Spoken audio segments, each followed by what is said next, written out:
Okay, well, we are live. Let me make sure the microphone is not in your face. Happy Wednesday. Happy Friday, Junior. Happy Friday Eve, however you want to call it.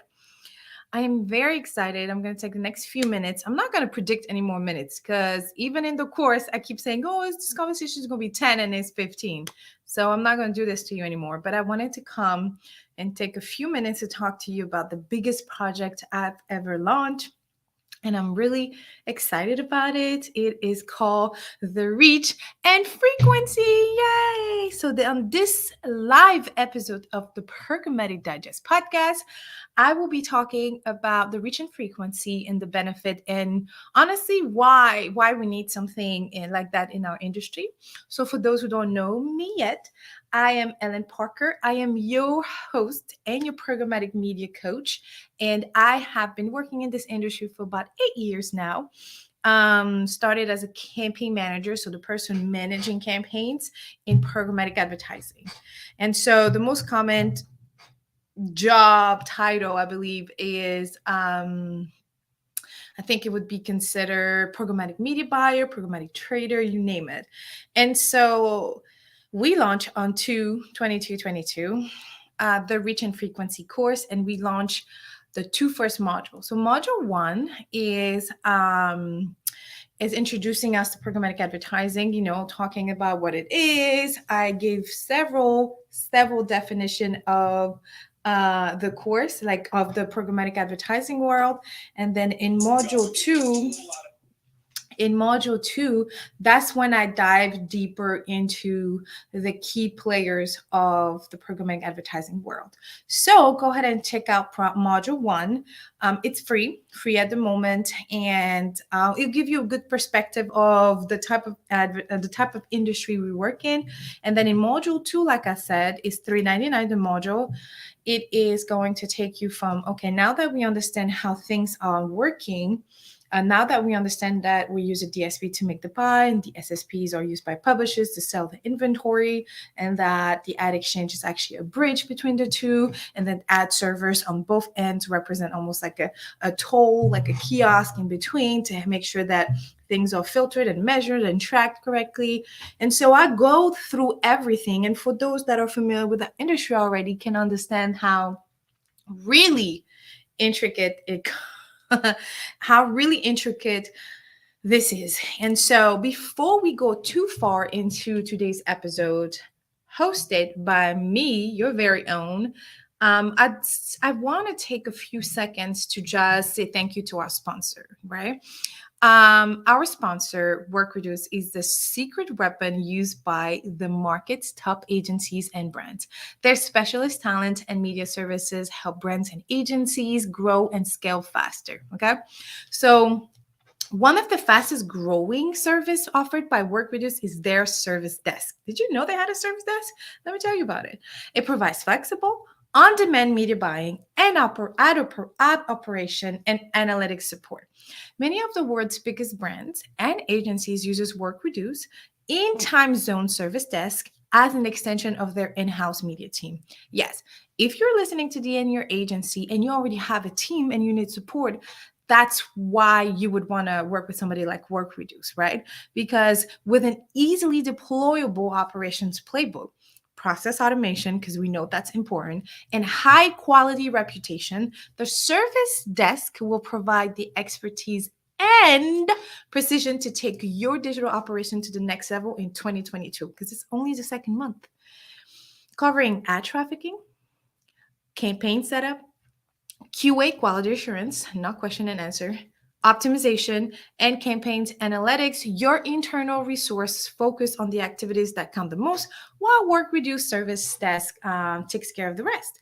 So check out workreduce.com for more information and on their ad operations service desk, and tell them Ellen, me, send you. Workreduce.com. Back to the episode.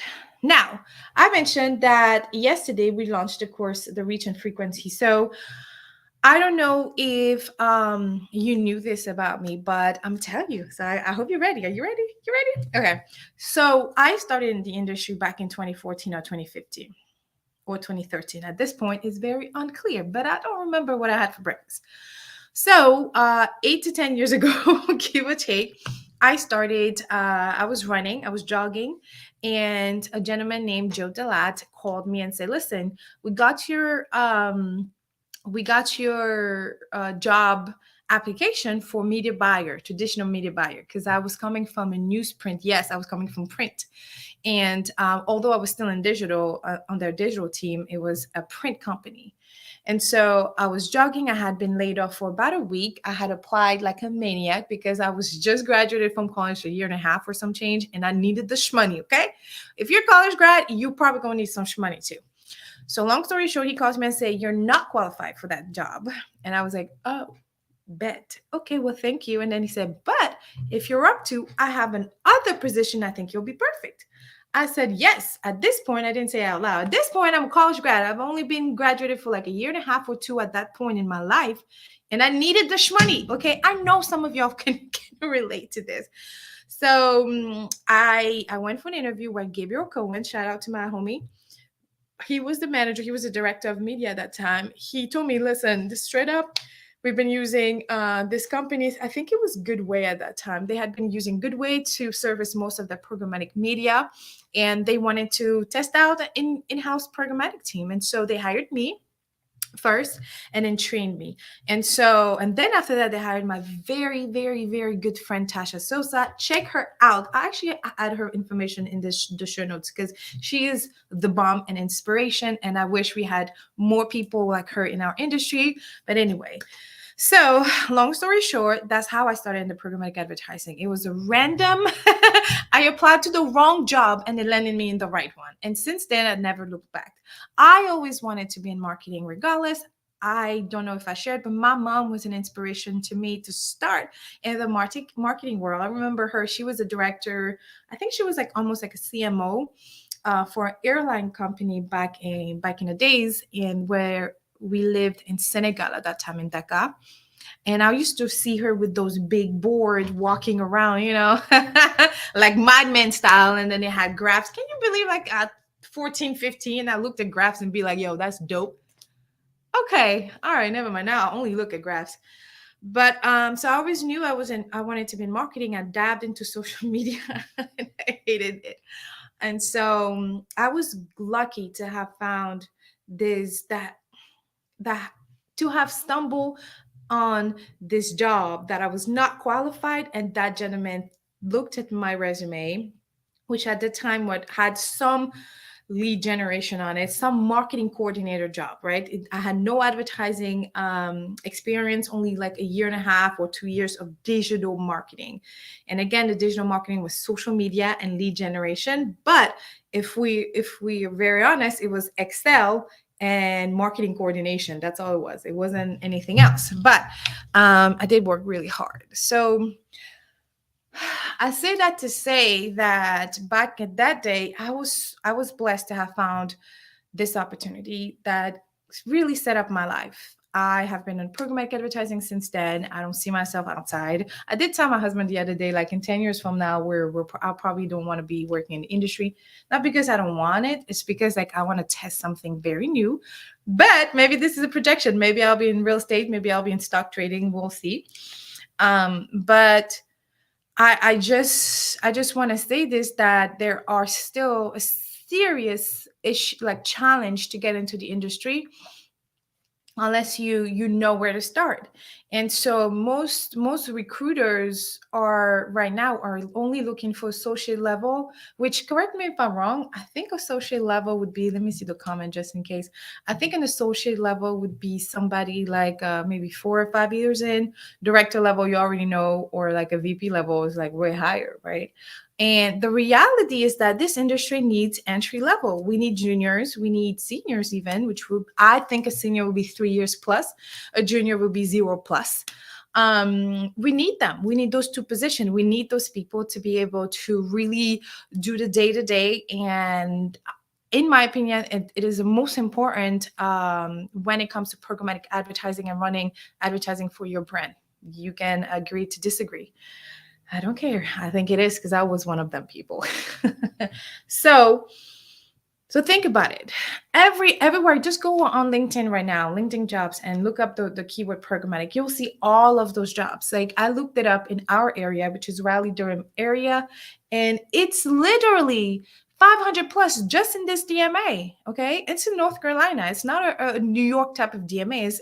It's smaller than a New York type of DMA, and we have 500 now. Not most of them actually. Every other job had like some level of hybrid. So there, every other job had a hybrid, and the other one has work from home completely. So it's not like there's just a serious problem right now. And so I started thinking about this back in September, and I allowed procrastination and fear to get the best of me. And so launching this course yesterday, I did it really ugly. It don't mean that it's not going to be super valuable, high quality. Don't get me twisted. I invested a lot of time, research, and optimize based on what I remember now knowing and wanting to know at that time. Okay, that's why 2 modules are available, and every month until the 7th module is launched, which is in May, it would be available. So every month until May, I think there's 2 modules available. So next month it'll be 2, in April will be 1, because in April the module is really long, it's like 20 lessons on its own, and then the last month, May, will be the last 2 modules. So I'm going to walk you through. So that's one of the reasons I'm going to walk you through briefly what those modules are. But that is one of the reasons why I wanted the course, because I wish I had something like this back in the days. Because although I received training from via the trade desk, that's all I knew how to do at that time. And so when I changed jobs to come, because I was laid off, right? They closed that department. It wasn't performance related. When I changed job 4 years after, like I would have still probably still be working there because it was so comfortable until if some of my friends were still working there still, I probably would still work there because it was really comfortable. And that's probably why God was like, you're too comfortable. You got to move. Here you go. You lost your job. So I moved to Raleigh, North Carolina, in another agency as a senior strategist, but it was basically a programmatic media strategist where I manage people like 1 or 2 juniors in addition to managing some campaigns. And again, I was in the startup mode. So I went in the startup, worked there for 4 years, had promotion, became a director of media by my 4 years time there, and then got laid off because they wanted to outsource the whole thing. That's a conversation for another day. And then I went into Accelerate Digital, who was also a startup. And then I was their first programmatic strategist and started there again. And so that has been my experience, like working with startups, helping build up and scaling. And then God always got me uncomfortable with another opportunity. And so 2.5 years ago, I started consulting full time because that's what my heart wants. I was just very frustrated. And don't get me wrong, that was like early 2019 where I realized that I don't want to have to box my energy or limit myself or my true self, my authentic self for a manager that obviously is projecting their own insecurities onto me. And when I say that, I say to say that I was just tired of being the only Black girl. I mean, literally every minority or people with a diverse background that worked with me, I'm still friend with, like literally. And fortunately, there's not a lot. There's not a lot of them. We still keep connected. So I told myself in September, like, this is enough. This is ridiculous. Like, recruiters see my profile and still reach out to me to ask me about a director job, a VP. A recruiter said, hey, this is an associate job, but we're willing to pay you X amount. And it was insulting, not the amount of money, but like the approach. I saw a few posts on LinkedIn the other day saying the same thing, like randomly. In the last few months, I've been seeing random posts saying the same thing. Like, if you're going to reach out to me, at least offer me something that is going to uplift my skill set, my livelihood. Yes, because I have a life outside work and everything else. Don't just throw numbers and assume. Like, it was so Anyway, but I understand. I'm not shitting on the recruiters here. I think they have the hardest job right now, and but sometimes a little bit of research would, for some, not all of them. I had some really cool recruiters reach out to me as well. So I launched a course because I want to do diversity for real. We are going to launch this whole course in English in the next couple months, and then in Spanish and French it will be in the next quarter, and then in American Sign Language I promise by my birthday, which is June 24th. So all the international language are going to be live by June 24th. That will be my birthday, 2022. And so I'm doing this. It's because there's a larger market outside of the United States of America. We're not the only country.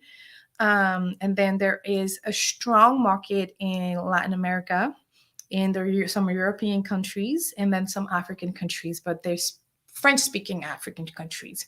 And so I'm going to give them an option to not only learn from the best, but also tap into my network, because after module 4, which is past the fundamental, module 4 is like, all right, now you know everything, let's put it into practice. Like after certain modules, I literally walk you through some platforms, I walk you through some strategies, this is how you want to implement. And then the last module, I'll walk you through like, this is how you want to optimize. Literally, I'll even dab into Excel optimization. Don't don't put too much emphasis on that, but I'll walk you through like the fundamentals that you want to know when optimizing, which is something we don't spend enough time on. And so once you graduate past that module, you get to join a community of experts. So if you have 0+ marketing experience, you go through some of those modules, and after that you get into the community for 6 months for free, and you get to hear other people that are already maybe holding your dream job or working for your dream company, or even like learning from those individuals that have challenges and opportunities, because we don't only focus on the negative, we focus on both. And then I have theme of the month, and now I have guests from this podcast attending the community on a one-on-one basis, where they get to ask questions. Because how many of us listen to a podcast, read an article, and have follow-up question? And yeah, some of us will reach out to the author and ask a question, but the majority of us don't. So I'm just giving this community of amazing experts the ability to ask those questions so they can continue working on improving that particular skill set, because they are so smart. Like, they are so smart. They are expert. And so that's one of the things I want to let you know, that this is just not a course just so you can learn a new skills and go on. Like, throughout the course, you can even reach out to me and say, hey, I'm ready to join the community sooner, and then we assess together. So you'll have a one-on-one consulting with me about anything, okay? How do I get that job? How do I implement this as a service? Because I had marketers reach out to me about that, which is really great. And then I even had a media holding company reach out to me about a group workshop. And so this is I'm trying to pour as much education as possible, affordable education. And no, not everything is going to be free, because if I want you to invest in yourself, to be committed. So if you're thinking about it, if you have some doubt, call me. We can address those doubt. And then if this is not for you, then it's not for you. Okay. So the course is available. Module 1 is free. Like I said, module 2 is available, and you already have the capability to buy the full course, which is one-time payment, which saves you like, I think, $800 from the getting it by module. And that is going to be, of course, that's going to be the best value, because then you'll get extras when you get the full course versus à la carte, which is buying the modules. And so you're probably thinking, okay, Ellen, this is great, but why would I take the course? And I'm not here to influence or persuade you. But if you are overworked, okay, that's everybody. Yes, it is everybody. It shouldn't be. Let's not normalize overworking. That's not normal. It might be popular amongst the crowd, but it shouldn't be normal. You shouldn't be overworked. Overworked is different than, you shouldn't be overworked. Underpaid, that's bull. That's bull. You shouldn't be underpaid. We spend so much time at work. You should not be underpaid. Not everybody can be a millionaire. Ain't nobody gonna try to be a millionaire. We're just trying to live well. Okay. If you feel stretched, if you feel like you're wearing multiple hats, Like, it should not be expected of you to wear multiple hats. It should be appreciated. I don't care what they say. Now somebody's gonna listen and say, listen, I wear multiple hats and I like it, and that's great. Actually, that's how I learned search, by wearing multiple hats and wanting to run the a full campaign, like an omni-channel and multi-channel campaign at once for one of the brands, and I was really good at it. But it should not be expected. And if you wear that multiple hat and end up saying, okay, I really like that hat and you want to keep it on, then it's up to the manager to make sure to help you balance, okay, and compensate you for that. That's it. Um, so that's one of the reason why I did the course, because I I have felt every single one of those in my career, and I wish I had a course like this at that time in my life to offer me a different option without having to depend on a job that wasn't even loyal to me and my family and my needs. Okay. And that's not to say that agencies or media holdings companies are toxic or anything like this. No, obviously I'm still working with these people. They are trying, but if you are in a situation where it's not healthy for you, for your mental space, spiritually and physically, then it's time maybe to learn new skills. And all of this information I'm sharing with you, don't get it twisted. You can Google it. You can find it out there. What you're not going to be able to find is all the experience I can bring in, all the mistakes I've made, all the do nots and do's that are including in this course. And I'm working on making sure that every single modules have workbooks. When it makes sense, some of them literally don't need it. And with every modules, you are going to have a homework. Oh, you thought this was just like no, this is an engaging, interactive course because I want to make sure you're going to put it all. So if you're not ready for this type of learning, this is not for you. Like I said, you need to assess what you really want. But if you are any of these people, if you're burnt out for real, you can make a change. You can make that decision. And working in the programmatic advertising it's a great environment. I mean, it's a great industry to work in. Okay. Because you're able, it's really lucrative. Most agencies honestly offer a limited vacation. Hopefully most of y'all agency owners and media holding company and brands that have programmatic advertising as a service are offering hybrid or even work from home. So I mean, Work Reduce, our sponsor, is work from home, right? So the course is here for me 6-7 years ago. It's a course that I created for me 6-7 years ago, and I know it's going to help people because I still talk on a daily basis almost to those people, and I see them in myself like, yo, I felt this. I've gone through this and it was really hard, but this is what I did that you don't have to go through. And literally they implement and go, and things change. So you're in power. You already know I'm a big affirmation person, but I believe in you. I know that if this is not your course, I know that it's going to you're going to start thinking about some things and you're going to make a change. And that's what I'm aspiring to do. And so check out the course. It's called the Reach and Frequency. If you go on the website, you'll have the different modules. And what you'll be learning, like I said, is going to be available progressively until May. And in the meantime, I do offer workshops. So like, let's say you look at the course and you're like, yo, I don't want to wait until May. I need this now. Holla at me. Holla at your girl. I got you. I just finished a workshop in January. I just did one in November, almost the same. Well, it's just, anyway, it's one of those at the end of the, yeah. And so I love workshops. So I think it's like nice, intense way to learn. But the beauty with working with me is that I just let you be. Like we're gonna talk to each other again after the workshop to help you make sure that once you implement this information, these are new challenges that may arise, and hear what it is. So everything is including. So have a wonderful day. I just wanted to be on here to just say thank you for everyone's support. The course is launched. I'm super proud. I did it with a lot of fear, but there's so much peace. There's so much peace in me. And when I was recording, it felt so right. You're going to get that energy onto your soul. And if not, you can call me and I'll do it. But yeah, so reachandfrequency.live, reachandfrequency.live. And then thank you for Work Reduce for sponsoring the podcast. We are accepting sponsorship for the next quarter, which start what? In mid-March, so we have time to figure it out. So if you're interested in sponsoring these type of podcasts or and live, let me know. Okay, have a wonderful day and see you next week. Bye.